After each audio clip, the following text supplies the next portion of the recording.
नमस्कार, आप देख रहे हैं खबर 100 में हूं आपके साथ राहुल मौर्य। आइए रुख करते हैं इस वक्त की बड़ी खबरों पर, लेकिन उससे पहले एक नजर हेडलाइंस की ओर।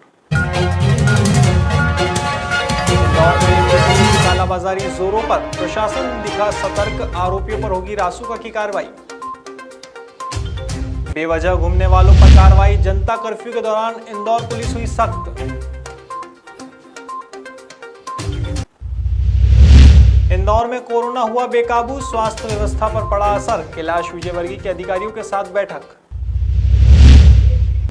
कोरोना की दूसरी लहर काफी खतरनाक, सीएम की प्रदेशवासियों से अपील, कोरोना कर्फ्यू का करे पालन।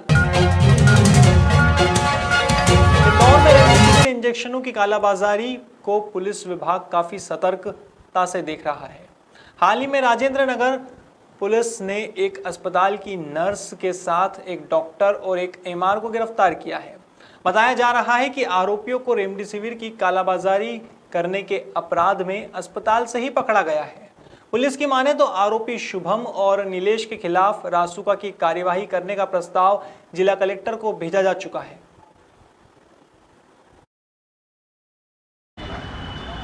थाना राजेंद्र नगर में रेमडेसिविर इंजेक्शन की कालाबाजारी में पकड़े गए चारों लोगों के विरुद्ध राष्ट्रीय सुरक्षा अधिनियम के तहत प्रस्ताव तैयार कर जिला दंडाधिकारी की ओर भेजा गया है, वारंट जारी करने के अनुरोध के साथ। सर, एक महिला नर्स भी पकड़ाई है, उसके बारे में क्या कहते हैं? हाँ, निसंदेह उसमें एक आरोपियों में एक महिला नर्स भी है। जब महिला नर्स मानवीय संवेदनाओं को मारकर इस प्रकार का अनैतिक कार्य कर रही है तो उसके विरुद्ध भी एनएसए के प्रति प्रस्ताव भेजा गया है, जब वो अपनी मानवीय संवेदनाओं के विपरीत काम कर रहे। कटनी जिले में आगामी 30 अप्रैल तक जनता कर्फ्यू लागू किया गया है। कलेक्टर ने लोगों से घरों में रहने की अपील की है। दरअसल जिले में लगातार बढ़ते कोरोना संक्रमण के मामलों को देखते हुए कलेक्टर प्रियंका मिश्रा ने 30 अप्रैल तक जनता कर्फ्यू लगाने के आदेश जारी किए हैं।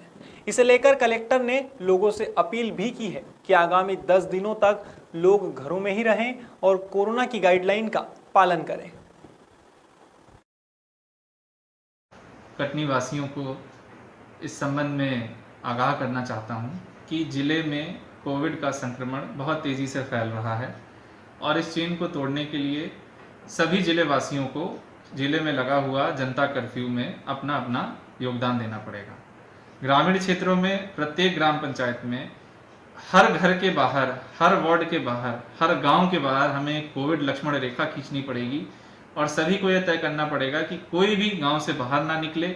अगले 10 दिवस हम लोगों के लिए बड़े महत्वपूर्ण हैं। पूरी तरीके से हमें पाबंद रहना है और किसी को भी घर से बाहर निकलने नहीं देना है।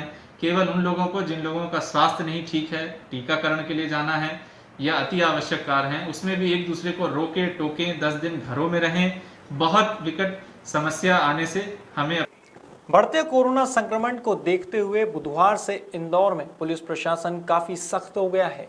इस दौरान देखने में आया है कि इंदौर के पश्चिमी क्षेत्र में एसपी महेश चंद्र जैन ने अपने थाना क्षेत्रों का भ्रमण किया और विभिन्न चौराहों पर जाकर निरीक्षण किया। वहीं बेवजह घूमने वालों के खिलाफ सख्त कार्रवाई भी की है। आइए आपको सुनाते हैं इस सख्ती और कार्रवाई को लेकर एसपी महेश चंद्र जैन का क्या कहना है।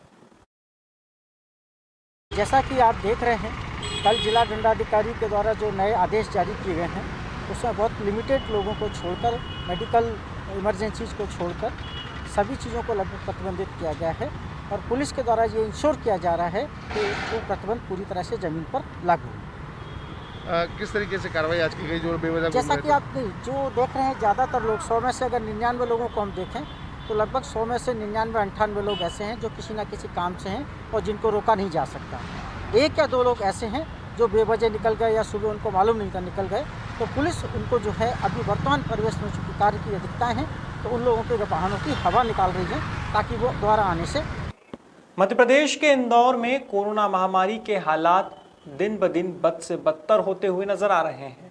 मरीजों को उचित उपचार न मिलने के कारण शमशान घाट के आंकड़े रोजाना नया ग्राफ तैयार कर रहे हैं।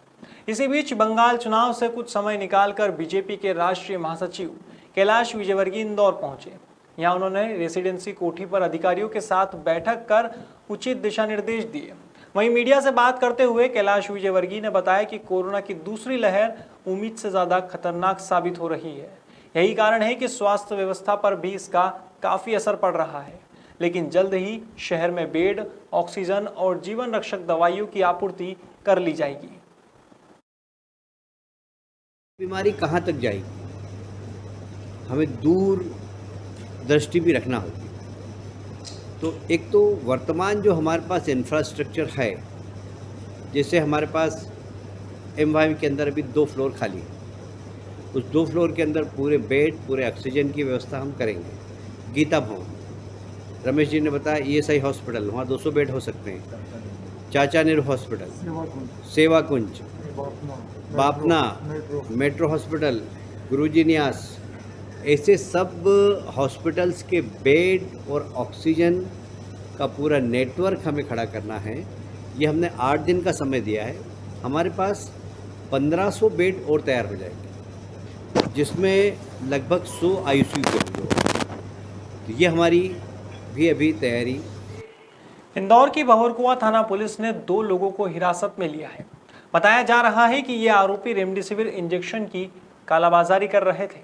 पुलिस से मिली जानकारी के अनुसार मुखबिर की सूचना पर घेराबंदी कर गणेश बिरला और मनोज सोनी को पकड़ा है, जो रेमडेसिविर इंजेक्शन को अधिक कीमत में बेचने का काम कर रहे थे। पुलिस की माने तो अब इन आरोपियों के खिलाफ रासुका की कार्यवाही की जाएगी।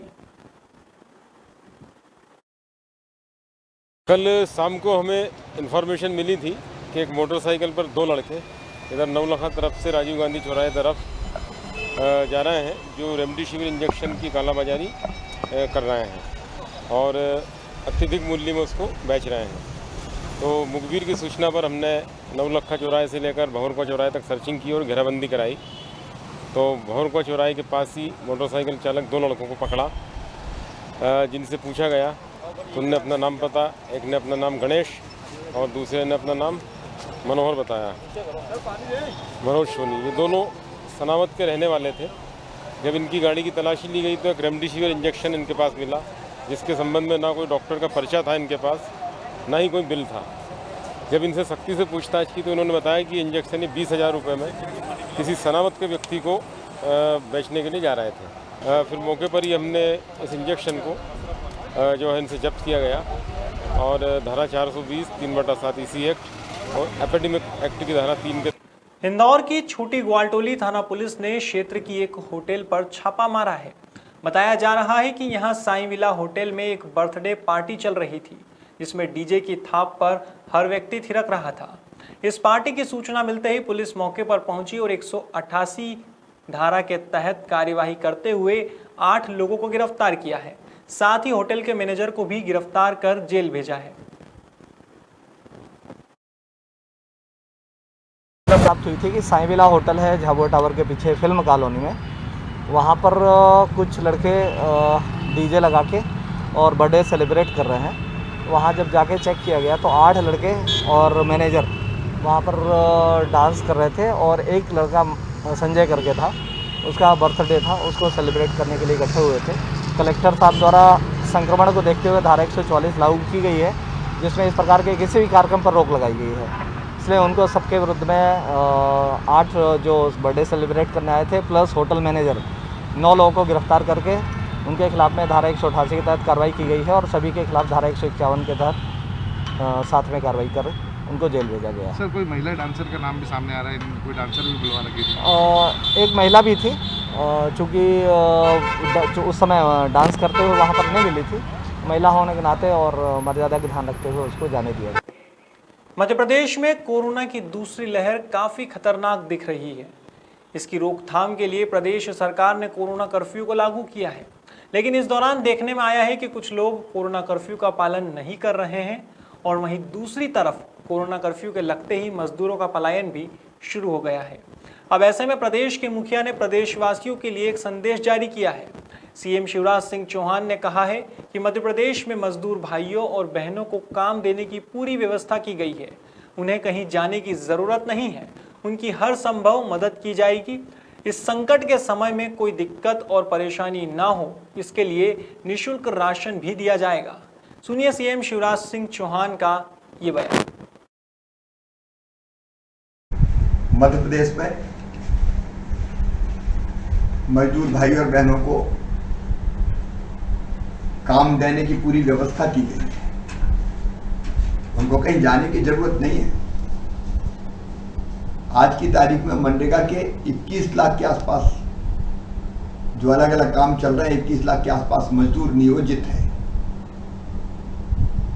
उनकी हर संभव सहायता की जाएगी। 3 महीने का निःशुल्क राशन भी उनको दिया जा रहा है। मध्य प्रदेश से बाहर जाने की तो कोई जरूरत ही नहीं है। लेकिन यदि मध्य प्रदेश में मजदूर भाई बहन आएंगे भी तो उनका पूरा ध्यान रखा जाएगा। उनके चाय नाश्ता भोजन से लेके जरूरत पड़ने पर काम देने तक का सारा इंतजाम करने का हम प्रयास करेंगे। इस दौरान सीएम शिवराज सिंह चौहान ने नियम उल्लंघन करने वालों से भी अपील की है कि यदि कोरोना को हराना है तो संक्रमण की चेन को तोड़ना होगा और संक्रमण की चेन तोड़ने के लिए घर पर ही रहना होगा। 30 अप्रैल तक घर पर ही रहें, क्योंकि ये युद्ध वह है जिसे बाहर निकलकर नहीं बल्कि घर पर रहकर ही जीता जा सकता है। आइए आपको सुनाते हैं सीएम शिवराज सिंह चौहान का ये बयान। प्रिय बहनों और भाइयों, यदि कोरोना को हराना है तो संक्रमण की चेन तोड़ना है और संक्रमण की चेन तोड़ने के लिए घर पर रहना है। अपने गांव में कोरोना कर्फ्यू लगा दें, घर पर ही रहेंगे। शहर में अपनी कॉलोनी या मोहल्ले में कोरोना कर्फ्यू लगा दें। 30 अप्रैल तक घर पर ही रहेंगे। ये युद्ध है जिसे बाहर निकलकर नहीं, घर पर रहकर ही जीता जा सकता है। घर पर रहे, कोरोना हराए। धन्यवाद। मध्य प्रदेश में बढ़ते संक्रमण को देखते हुए 30 अप्रैल तक कोरोना कर्फ्यू लगाया गया है। अब कोरोना कर्फ्यू के पालन के लिए प्रशासन भी सड़कों पर उतर गया है। बुधवार को भोपाल कलेक्टर अविनाश लवानिया और डीआईजी इरशाद वली ने भारत टॉकीज चौराहे पर खुद कमान संभाली। इस दौरान बेवजह सड़कों पर घूम रहे लोगों के चालान काटे गए। इतना ही नहीं, लगभग 50 से 55 लोगों को कार्यवाही कर कोहे फिजा थाने पहुंचाया गया। इस मौके पर कलेक्टर अविनाश लवानिया और डीआईजी इरशाद वली ने मीडिया से बात करते हुए बताया कि लोगों को समझाइश देने के लिए जेल वाहन में भी लॉक किया जा रहा है। अभी हम लोग सड़कों पे सभी जगह चेक कर रहे हैं। पुलिस का जो जेल वाहन है वो हमारे साथ है। ऐसे सभी लोग जो अनावश्यक आवागमन कर रहे हैं, जिनको घर से निकलने की आवश्यकता नहीं है, फिर भी बाहर आ रहे हैं, उन सभी को जेल वाहन में ले जाया जा रहा है और हम लोग ये सुनिश्चित कर रहे हैं कि अनावश्यक मूवमेंट जो है वो ना हो। जो लोग अनावश्यक निकल रहे हैं, बहानेबाजी कर रहे हैं तरह तरह की, उनको जो है जेल वाहन में बैठा करके और उसके बाद जो है अभी उनके विरुद्ध जो है 188 की कार्रवाई भी की जा रही है, ताकि संदेश चला जाए कि अनावश्यक जो बहानेबाजी करेंगे उनको। फिलहाल खबरों में इतना ही। देश और दुनिया की तमाम खबरों के लिए देखते रहिए खबर 100, जनता की बुलंद आवाज।